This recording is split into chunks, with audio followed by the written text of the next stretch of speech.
هلمند کې د دې درې ورځني نندارتون د پرانیستي په مراسمو کې د صنعت او سوداګرۍ رئیس وویل د دې نندارتون پرانیستل د کورنیو تولیداتو لپاره بازار موندنه ده.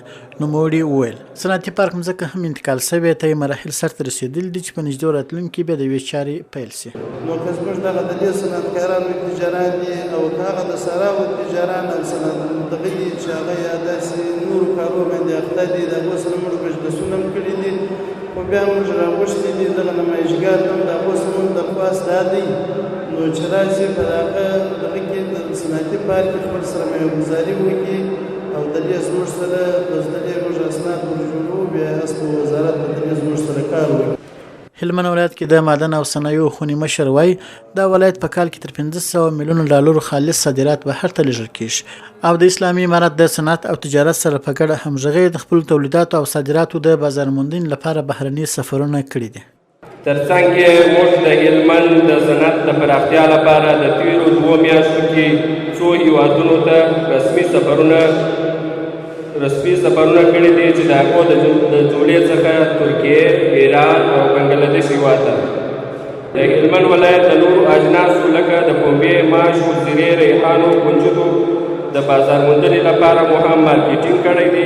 هلمند کې د سوداګرۍ خونې مشر وایي د اسلامي امارت په راتګ سره دا ولایت کې د کارخونو شمېر زیات شوی او سرمایه ګزارانو ته د پانګونې زمینه برابره شوې او صنعت ته وده ورکول شوې نه. د اسلامي امارت څخه مخکې موږ 10 کارخونې درلودې یعنې اوس یې شمېر ډېر شوی دی.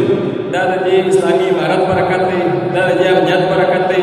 د دې امنیت باید موږ ته شکر وکړو او د خپل نظام باید شاته ودرېږو لکه څنګه چې د پرانیستي په مراسمو کې د ولایت مقام مرستیال وویل اسلامي امارت هڅه کوي د کورنۍ تولیداتو لپاره ښه بازار موندنه ترسره کړي چې په دې تړاو په نړیواله کچه هڅې روانې دي.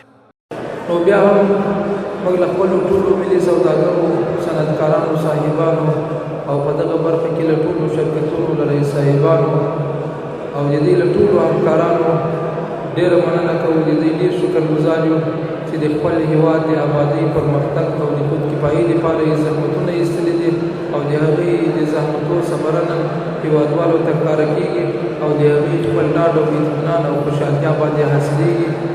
د دې نندارتون یو تن ګډونوال له هلمندي ولسونو غواړي چې د کورنیو تولیداتو په استفادې سره کورني صنعت او تولید ته وده ورکړي. یعنې چې ما د افغانستان شی رانیسم نو زه د پاکستان شی څه کوم؟